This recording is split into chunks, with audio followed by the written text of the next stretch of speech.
జంగారెడ్డిగూడెం పట్టణంలో ఎత్తైన కొండపై కొలువుదీరిన గోకుల తిరుమల పారిజాత గిరిపై వేంచేసి ఉన్న శ్రీ వెంకటేశ్వర స్వామి దేవస్థానంలో ఏర్పాటు చేసిన గిరి ప్రదక్షిణ అంగరంగ వైభవంగా ముగిసింది.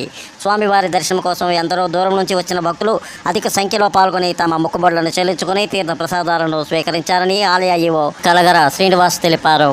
దేవస్థానానికి భక్తుల విరాళాల ద్వారా 83,345 రూపాయలు ఆదాయం సమకూరుందని ఈ సందర్భంగా ఈవో తెలిపారు.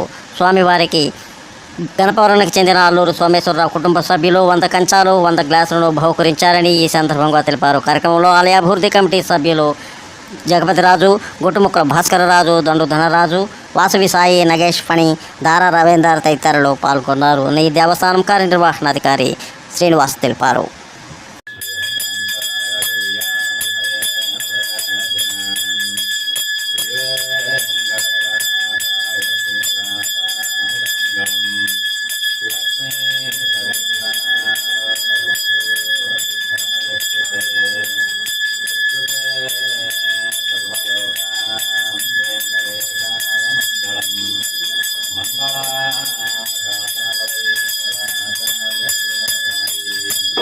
सर्वैस्य पूर्वैराचार्यैः सकृदायास्तु मङ्गलम्।